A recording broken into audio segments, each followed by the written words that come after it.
یا الہی ہر جگہ تیری عطا کا ساتھ ہو۔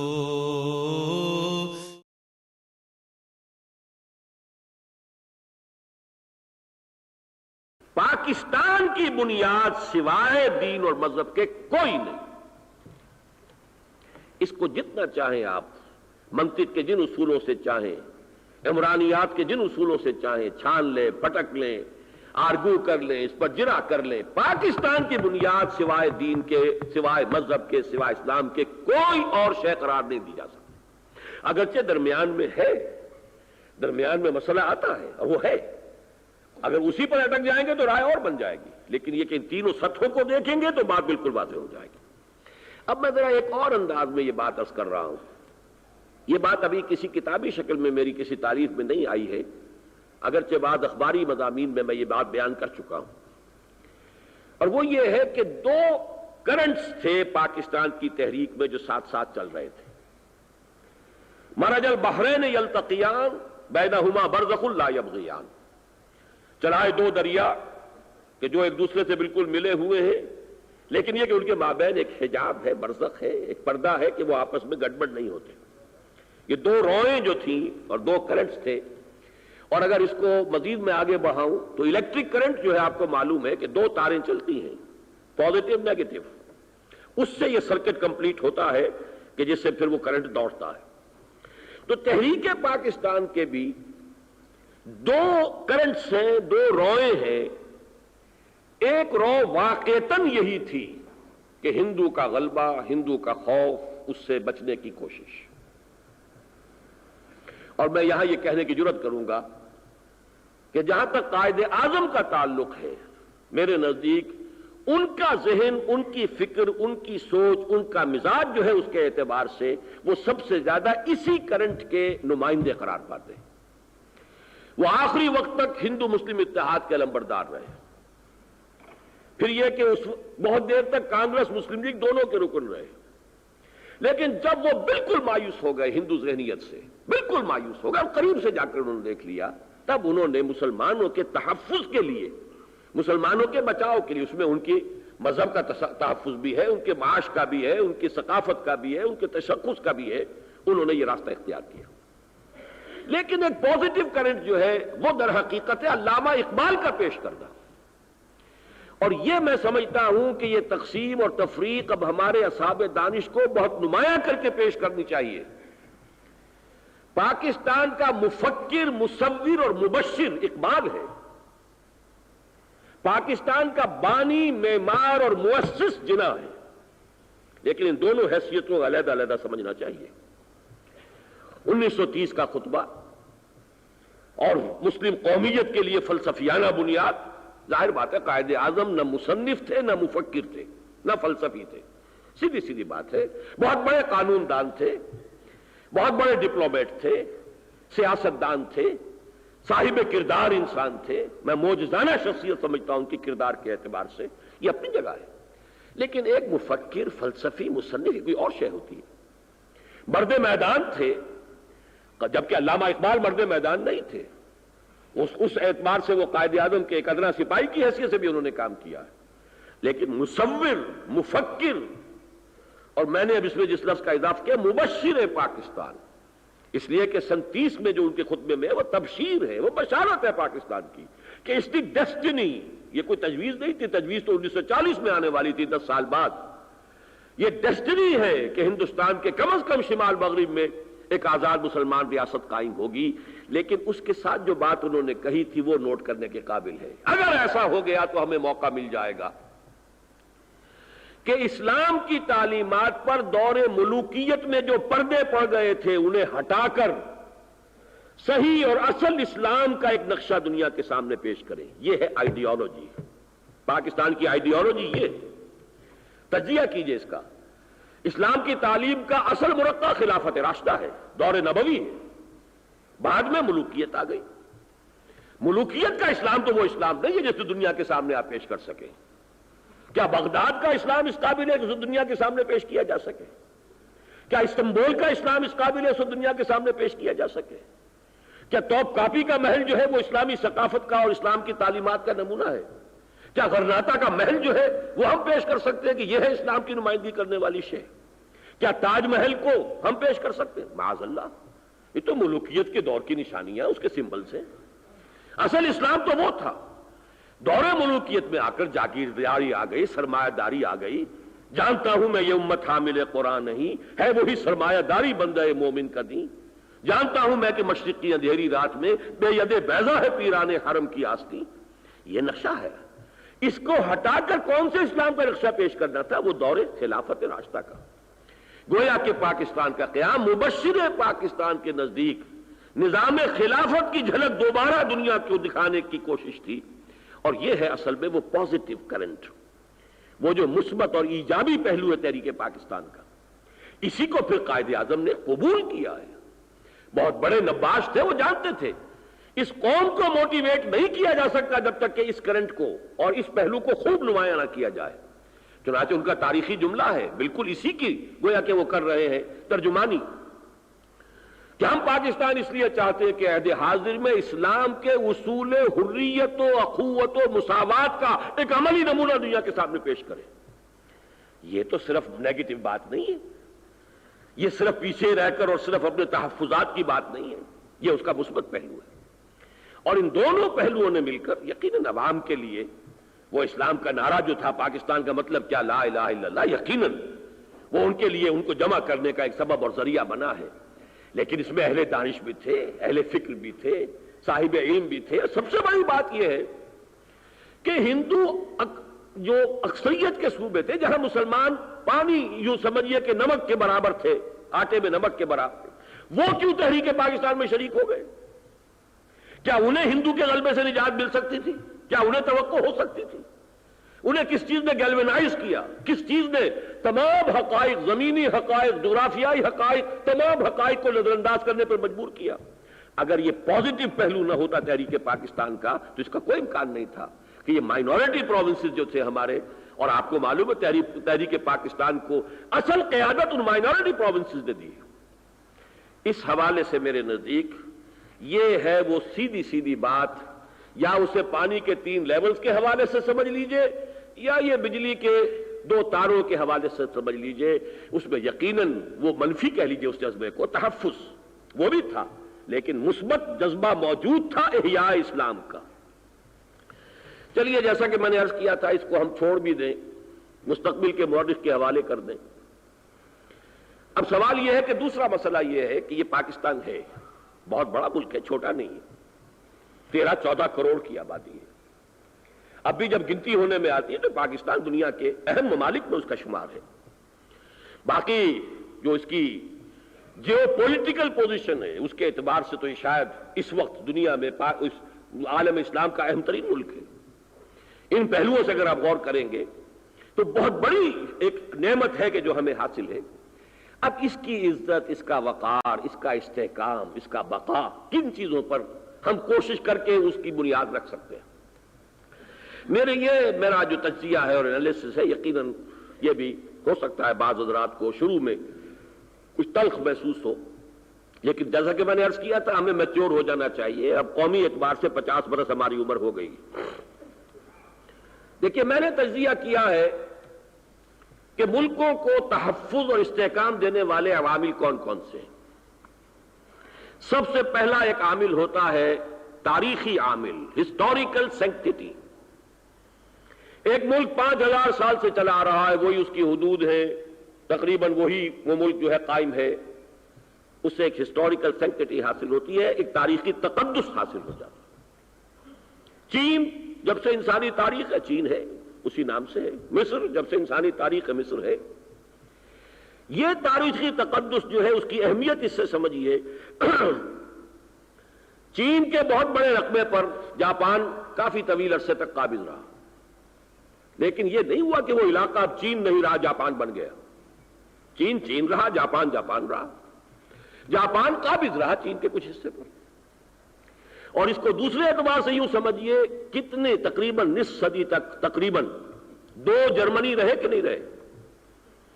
کسی جرمنی نے اپنا نام چھوڑنا پسند کیا؟ 2 ویتنام ہے کہ نہیں ہے؟ 2 کوریا ہے کہ نہیں ہے؟ 2 یمن رہے کہ نہیں رہے؟ کوئی اپنا نام نہیں چھوڑتا.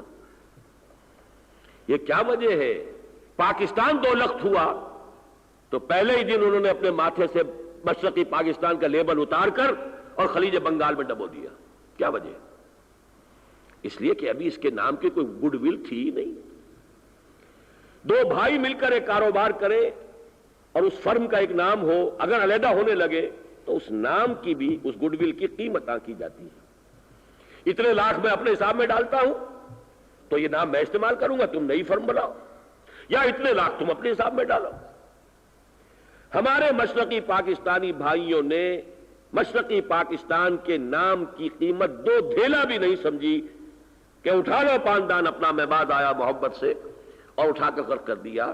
جبکہ کسی جرمنی نے اپنا نام چھوڑنا پسند نہیں کیا، کسی یمن نے کوئی نیا نام اختیار کرنا نہیں پسند کیا، کوئی کوریا نہیں کر رہا، کوئی ویتنام نہیں کر رہا. تو ہسٹوریکل سینٹیٹی جو ہے پاکستان کے نام کو حاصل نہیں ہے. اب آئیے دوسرا، جغرافیائی عوامل ہوتے ہیں کہ اگر کسی ملک کے حدود جو ہے وہ نیچرل جیوگرافیکل باؤنڈریز ہوں، ان سے تحفظ ملتا ہے اور گویا بالواسطہ استحکام میں وہ ممد ہوتے ہیں. بڑا پہاڑ ہو، بڑا دریا ہو. علامہ اقبال کی وہ اردو کی پہلی کتاب، ان کے کلام کی باغ درا، اس کی پہلی نظم، اس کا پہلا شعر، اے ہمالا اے فصیل کشور ہندوستان، چومتا ہے تیری پیشانی کو جھک کر آسمان. پوری انسانی تاریخ میں 1962 میں وہ نیفا میں جو کچھ ہوا، وہ بھی اس دور میں آ کر جب میکنائزیشن ہو چکی ہے اس درجے کی، ورنہ یہ کہ ادھر سے کوئی بھی حملہ آور پوری تاریخ میں ہندوستان میں نہیں آیا. ہمالیہ فصیل ہے، دریا ہو بڑا. ہمیں تو BRB نے بھی 1965 کے اندر ایک تحفظ عطا کر دیا تھا، ایک چھوٹی سی نہر میں. تو نیچرل باؤنڈریز اگر ہو تو تحفظ ملتا ہے. اب آپ ذرا اندازہ کیجئے، Pakistan that was original Pakistan, اس کا تو حال یہ تھا جغرافیے کے اعتبار سے، یوں سمجھیے کہ ایک انوکھا تجربہ. 2 خطے 1000 میل کے فاصلے پر، درمیان میں سمندر ہوتا انڈونیشیا کی طرح تو کوئی بڑی بات نہیں تھی، کوئی بات نہیں.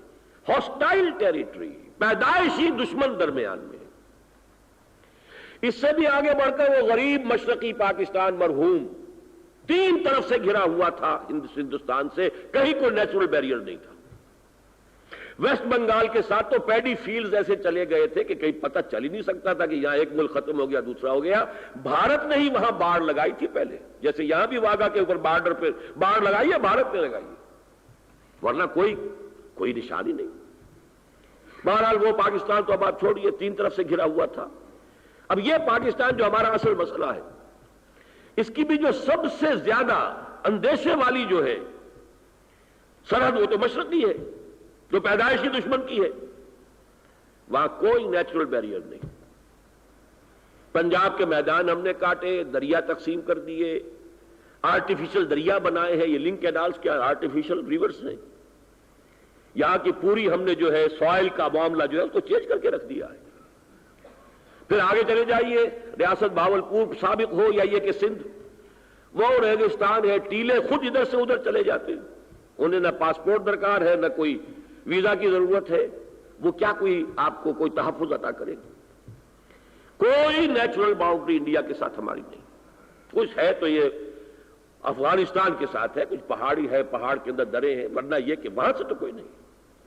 اس اعتبار سے جغرافیہ بھی ہماری پشت پر نہیں ہے، ہمیں سپورٹ نہیں دے رہا. اب ان دونوں عوامل کی نفی کے بعد اب ایک اور شے ہوتی ہے، وہ ہے انسانی جذبہ. انسان اشرف المخلوقات ہے. خلقتہ بیدی، اللہ فرماتا میں نے اپنے دونوں ہاتھوں سے بنایا اس کو. مسجود ملائک ہے. اس کے اندر کوئی جذبہ بیدار ہو جائے، خاص طور پر نوجوانوں میں، عقابی روح جب بیدار ہوتی ہے جوانوں میں، نظر آتی ہے ان کو اپنی منزل آسمانوں میں، یہ پھر تاریخ سے بھی لڑ جائیں گے اور یہ جغرافیے کو بھی شکست دے دیں گے. لہذا وہ جذبہ جو ہے سمجھ لیجئے وہ 2 قسموں کا ہے بنیادی طور پر. یا تو ہے قوم پرستی کا جذبہ، نیشنلزم بہت بڑی، بہت پاورفل فورس، اور یا ہے مذہبی جذبہ جو بہت پاورفل ہے۔ یہ دو جذبے ہیں، ان میں سے کوئی جذبہ ہو تو وہ تاریخ سے بھی لڑ جائے گا، جغرافیہ سے بھی لڑ جائے گا، دونوں کو شکست دے دے گا۔ اب ذرا آپ اندازہ کیجئے، نیشنلزم کی بنیادیں میں پہلے گنوا چکا ہوں، آج بھی موسٹ پورٹنٹ نیشنلزم ریشیل ہے۔ ایک نسل جس کے دو بڑے بڑے شواہد میں پیش کر دوں، 2 مرتبہ جرمنی تباہ ہوا، برباد ہوا اس صدی کے دوران، چند سال لیتا ہے دوبارہ کھڑا ہو کر برابر کندھے سے کندھا ملا کے کھڑا ہو جاتا ہے۔ کیوں؟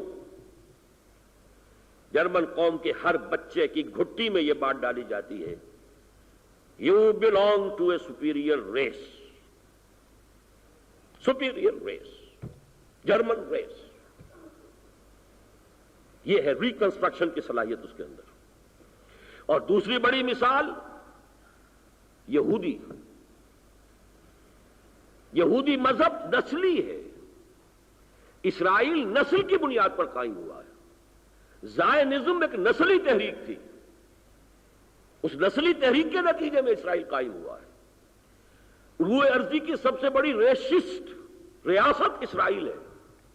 یہ دوسری بات ہے کہ دوسروں کو مورد الزام بنا کر انہوں نے اپنے آپ کو چھپایا ہوا ہے، اور ساؤتھ افریقہ ہی سمجھا جاتا تھا کہ وہاں جو اپارتھائیڈ ہے اور وہ ریشیل ہے، سب سے بڑی ریشیل تو یہ ہے۔ حقیقت میں اسرائیل قائم ہوا اس پر، اس کی وجہ بھی کیا ہے؟ یہودی بچے کی گھٹی میں یہ بات ڈال دی جاتی ہے، We are the chosen people of the Lord. It's our right, birthright to exploit the rest of humanity. These Gentiles, these Goyim, they are animals. یہ انسان نما حیوان ہے، ہمارا حق ہے۔ بائی ہک اور بائی کروک جس طرح چاہے ہم ان پر حکومت کرے، جس طرح چاہے دھوکے سے کرے، جھوٹ بول کر کرے، فریب دے، چیٹنگ کرے، جو چاہے کرے، ہمیں حق حاصل۔ وہ اصل میں انسان ہے ہی نہیں، انسان نما حیوان ہے۔ یہ وجہ ہے کہ کیسے کیسے دور اس قوم پر آئے ہیں۔ نیبوکڈنیزر نے کیا کیا تھا، پھر گریکس کے ہاتھوں کیا ہوا، رومنز کے ہاتھوں کیا ہوا، 2 مرتبہ ان کا ٹیمپل جو ہے گرایا گیا، برباد ہوا ہیکل سلیمانی، لیکن یہ قوم زندہ ہے۔ اسی صدی میں جو کچھ ہٹلر نے کیا ہے، 60 لاکھ ورنہ کم سے کم 40 لاکھ جو ہے ایکسٹرمینیٹ کیے، قوم پھر بھی زندہ ہے۔ تو racial nationalism is the most important nationalism, ہمارے پاس یہ اویلیبل نہیں ہے۔ We don't belong to a race. Linguistic nationalism بہت قوی شے ہے، نمبر 2 پر۔ یہ پوری عرب نیشنلزم کی تحریک جو ہے وہ لنگوسٹک نیشنلزم تھی، زبان پر، عیسائی بھی اس میں، یہودی بھی اس میں، بلکہ عربزم، عربیت، عروبہ، اس کی تحریک میں تو عیسائیوں کا جو ہے اس کے فکری مواد فراہم کرنے میں ان کا پڑنا بھاری ہے۔ یہ لنگوسٹک، اس کا اسلام سے کوئی تعلق نہیں۔ ظاہر بات ہے ہمارے پاس نہیں ہے۔ ہمارا تو معاملہ میں نے آپ کو بتا دیا تھا، اشارہ کر دیا تھا، قائد اعظم کی زندگی میں مشرقی پاکستان میں زبان کا مسئلہ کھڑا ہو گیا۔ شدید ترین عدالت کے باوجود سفر کیا ہے قائد اعظم نے، لیکن کوئی نتیجہ نہیں نکلا۔ وہی بنگلہ بھاشا بالآخر بنگلہ دیش کی صورت اختیار کر گیا۔ اسی کا مظہر یہ ہے کہ اس پاکستان میں بھی ہم اردو کو وہ مقام نہیں دے سکے، آج تک نہیں دے سکے، ریورٹ کر رہے ہیں انگلش کی طرف۔ کیوں؟ کم سے کم جو نمبر 2 صوبہ ہے پاکستان کا، وہ کسی صورت میں اردو کی سپریمیسی سندھی زبان پر وہ قبول کرنے کو تیار نہیں۔ وہ تو جب سندھی زبان کے گن گاتے ہیں یا سندھی نیشنلزم اپنے وطن کی بات کرتے ہیں، ان کے جذبات جس طریقے سے ان کے روئے سے پھوٹتے ہیں، اس کا تو آپ کو ان سے مل کر اندازہ ہو سکتا ہے۔ بہرحال یہی وجہ ہے، اس وقت پیش کی تھی یہ تجویز سر آغا خان نے اور زاہد حسین مرحوم نے کہ عربی کو پاکستان کی سرکاری زبان بنانے کا اعلان کر دو، لیکن یہ کہ بدقسمتی ہماری، اس وقت ہم نے اس حقیقت کو نہیں سمجھا۔ اب بھی بہرحال کوئی اور شے نہ ہو، لنگوسٹک نیشنلزم ہمارے پاس نہیں، وطنی قومیت۔ اب یہ ذرا سب سے زیادہ سینسٹیو بات پر میں آ رہا ہوں۔ اگر نیشنلزم ہمارے پاس ریشیل نہیں ہے، لنگوسٹک نہیں ہے، تو بائی پروسیس آف ایلیمینیشن ایک ہی رہ گیا، وہ وطنی قومیت ہے۔ پاکستان وطن ہے، پاکستانزم، پاکستانیت، اس کو بنیاد بنایا جائے قومیت کی۔ میں سمجھتا ہوں کہ اسی پروسیس آف ایلیمینیشن کا نتیجہ تھا کہ قائد اعظم کا وہ جملہ Very soon Hindus will cease to be Hindus and Muslims will cease to be Muslims. Not in the religious sense, but in the political sense. ایک قوم جیسے دنیا میں ہے اس وقت، جس ملک میں رہتے ہیں امریکن، اب جن کو وہاں پہ مل جاتی ہے شہریت، سٹیزن شپ، وہ امریکن قوم کا حصہ ہو گئے، چاہے وہ بھارت سے گئے ہیں، پاکستان سے گئے ہیں، حیدرآباد دکن سے گئے ہیں، سیریا سے گئے، کہیں گئے۔ وہ امریکن نیشن کا مطلب کیا ہے؟ جو امریکہ میں ہے اس کا سٹیزن، دیٹس آل۔ یہ میں سمجھتا ہوں کہ بائی پروسیس آف ایلیمینیشن میرے نزدیک آخری چارہ کار، ڈی فیکٹو اور ہے کیا ہمارے پاس، لیکن with due respect of the father of the nation, میں یہ عرض کرنے پر مجبور ہوں کہ پاکستانی قوم پرستی نام کی کوئی شے نہ آج تک وجود میں آئی ہے، نہ قیامت تک وجود میں آ سکتی۔ وجہ کیا ہے؟ سب سے پہلے یہ کہ ہم نے اس وطنی قومیت کی کامل نفی پر پاکستان بنایا۔ کانگریس کا موقف یہی تھا، ہندوستان میں بسنے والے ایک قوم ہے، ہندو، مسلم، پارسی، سکھ، عیسائی، جو بھی ہوا کرے، وہ انڈیویجول معاملہ ہے، وہ انفرادی معاملہ ہے، جاؤ مسجدوں میں، سینیگاگز میں، چرچ میں، مندر میں، گردواروں میں جاؤ، ہو تم ہندوستانی۔ ہم نے کہا نہیں، ہماری قومیت کی بنیاد ہمارے دین پر ہے۔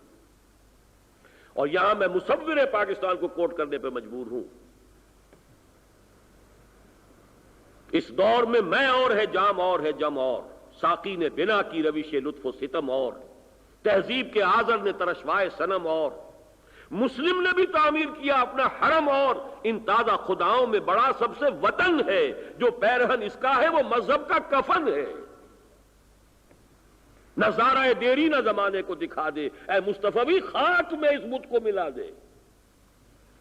اس بنیاد پر تو تحریک چلیے، جس چیز کی اتنی شدید نفی پر آپ ایک ملک قائم کریں، اب اس کے اس بات پر اس کا استحکام کی بنیاد رکھ دیں۔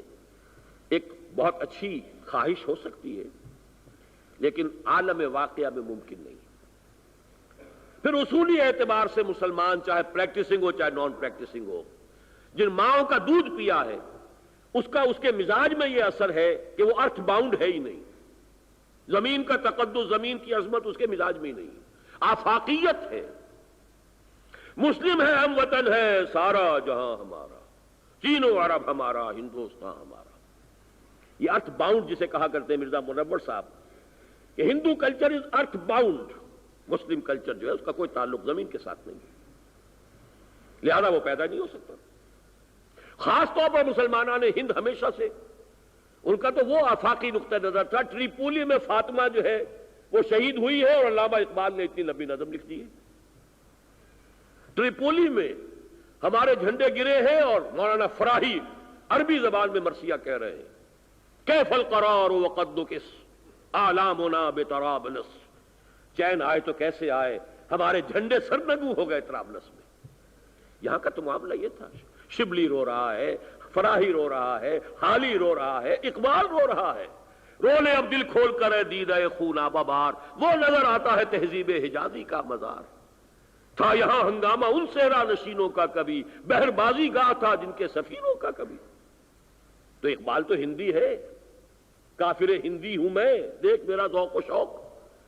تو غور کیجئے، یہ مسلمانان ہند کا معاملہ خاص ہے۔ اس میں اس پہلو سے یہ انہونی بات ہے۔ اور آخری بات اور عرض کر دوں، اگر وطن کو کوئی بھی حیثیت حاصل ہے قومیت میں،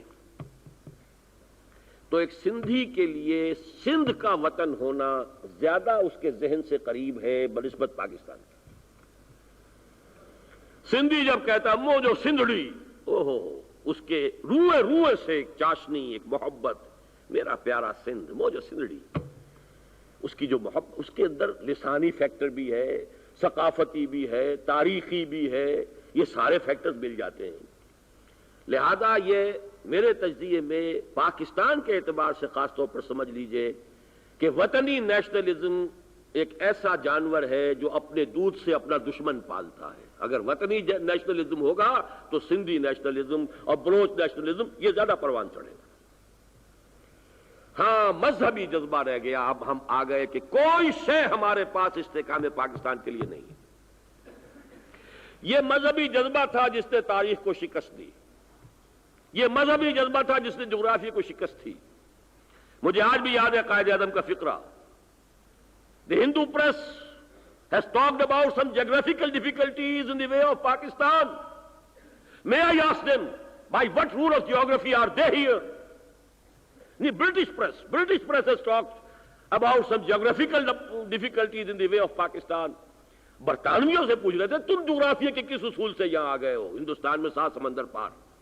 تو جغرافیہ سے لڑے ہم, پاکستان وجود میں آ گئے. وہی قوم جس نے کہ بنگلہ دیش کا لیبل اتار کر پھینک دیا تھا, اس قوم کے زعماء تھے جنہوں نے ترمیم کروائی ہے 1940 کے ریزولوشن میں, ورنہ 2 ملکوں کا تذکرہ تھا. Independent states, Muslim states in the north west and north east of India, 1940 کا ریزولوشن میں یہ. انہوں نے کہا نہیں, ہم ایک ملک بننا چاہتے ہیں. بہرحال یہ جذبہ تھا, وہ قومی جذبہ اس وقت, وہ مذہبی جذبہ اور قومی جذبے کی ایک آمیزش تھی, اور تمام ہندوستان کے مسلمانوں کو ظاہر بات ہے گیلونائز کرنے کے لیے سوائے مذہبی جذبے کو اور کوئی نہیں تھا. لیکن اب نوٹ کر لیجئے, اب بھی ہمارے پاس ہے تو صرف مذہبی جذبہ, لیکن اس مذہبی جذبے میں جو آج ہمیں درکار ہے اور اس مذہبی جذبے میں جو اس وقت ہمارے کام آ گیا, زمین و آسمان کا فرق ہے. اس وقت چونکہ ساتھ ہندو کا مقابلہ بھی تھا, لہذا مسلم ہے تو مسلم لیگ میں آ, کوئی بحث نہیں. تم شرابی ہو, زانی ہو, چکلے کے ٹھیکیدار ہو, شراب کا ٹھیکہ چلاتے ہو, افیم کا ٹھیکہ جو نام تمہارا غلام علی ہے, محمد حسین ہے, محمد علی ہے, بس آؤ.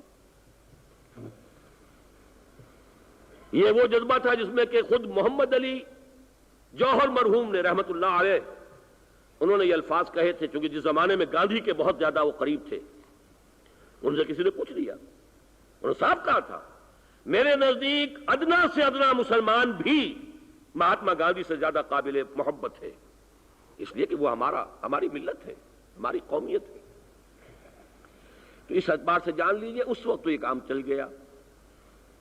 آپ کو تو تجربہ نہیں ہوگا, ریلوے اسٹیشن پر 2 ایکسٹریم اینڈز پر ہوتا تھا, ہندو پانی, مسلمان پانی. پانی جدا تھا. ہم جب پڑھتے تھے اسکولوں میں, ہمارا ہاتھ ان کے برتن کو لگ گیا تو برسٹ ہو گیا.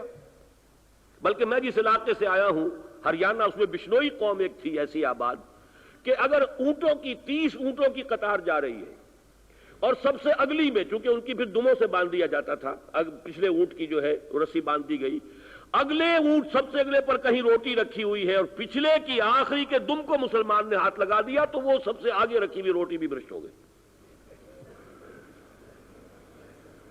یہ چیزیں تھی کہ جنہوں نے تقویت دی ہے, مسلمان کو مسلمان کر دیا طوفان مغرب نے. یہ ہندو کی نفرت, ہندو کی تنگ ذہنی, یہ چیزیں وہ ہے کہ جس نے ہمارے اندر وہ جذبہ پیدا کیا. پھر اس جذبے کے اندر مذہبی جذبہ جو ہے شامل ہوا, اور اس سے وہ معجزہ رونما ہو گیا. آپ ذرا اندازہ تو کیجئے, یہ معجزہ نہیں تو کیا تھا. کوئی چند مہینے پہلے بھی کسی کو یقین نہیں تھا کہ پاکستان وجود میں آ جائے گا. 1 سال پہلے Quaid Azam cabinet mission plan کو قبول کر چکے, جس میں کم سے کم 10 سال کے لیے مؤخر کیا جا رہا تھا آزاد پاکستان کا وجود میں آنا, کم سے کم. چند مہینے پہلے گاندھی جیسے شخص نے کہا تھا کہ میری لاش پر پاکستان بن سکتا ہے. عام طور پہ سمجھا جاتا تھا یہ بارگیننگ ٹیکٹکس ہے, اتنی بڑی بات اس لیے کر رہے ہیں کہ زیادہ حاصل کر سکے, اس کے سوا کچھ نہیں. یہ معجزہ تھا پاکستان کا قیام. ولی خان صاحب لے آتے ہیں کہیں پرانا انڈیا آفس کا ریکارڈ چھان کر, فلاں دور میں یہ خط و کتابت, ٹھیک ہے ان کا وہ سارا, لیکن جس وقت پاکستان بنا ہے برطانیہ میں لیبر پارٹی کی گورنمنٹ تھی, سب جانتے ہیں وہ مسلم لیگ کے مخالف, پاکستان کے مخالف, قائد اعظم سے متنفر. ایٹلی کی نفرت آج دنیا کو معلوم ہے جو قائد اعظم سے اسے تھی. لارڈ ماؤنٹ بیٹن جو ہے وہ گاندھی کا چیلا تھا, اور نہرو فیملی کے ساتھ تو اس کے نہ معلوم کس کس قسم کے تعلقات تھے فیملیز کے آپس میں. پھر یہ کیسے بن گیا پاکستان؟ ہندو جیسی بیدار، سرمایہ دار، تعلیم یافتہ، منظم قوم، گاندھی جیسا ان کا لیڈر مہاتما، اور مسلمان منتشر۔ مسلمانوں کا حال کیا ہے؟ لٹریسی پرسنٹیج کتنا تھا ہندو کے مقابلے میں؟ تعلیم کتنی تھی؟ پاکستان بن گیا۔ کیوں بنا؟ میں نے آیت جو آج شروع میں پڑھی تھی، یہ اللہ تعالیٰ کی ایک سنت ہے۔ جب اللہ سے کوئی وعدہ کیا جائے تو اللہ موقع دیتا ہے کہ اس کو پورا کر کے دکھاؤ۔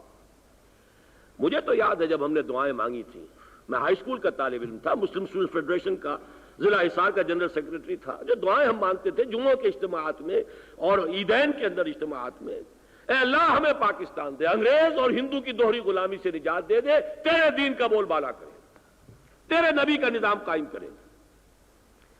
لہذا وہ آیت جو میں نے سورہ اعراف کی آپ کو سنائی تھی، قال عسى ربكم ان يهلك عدوكم ويستخلفكم في الارض فينظر كيف تعملون، کہا کہ ہو سکتا ہے کہ تمہارا رب تمہارے دشمن کو ہلاک کر دے۔ میرے نبی کی ہلاکت تھی، گاندھی نے کہا کہ میری لاش پر بنے گا پاکستان، اس کے لیے ہلاکت تھی، اس کے لیے موت تھی۔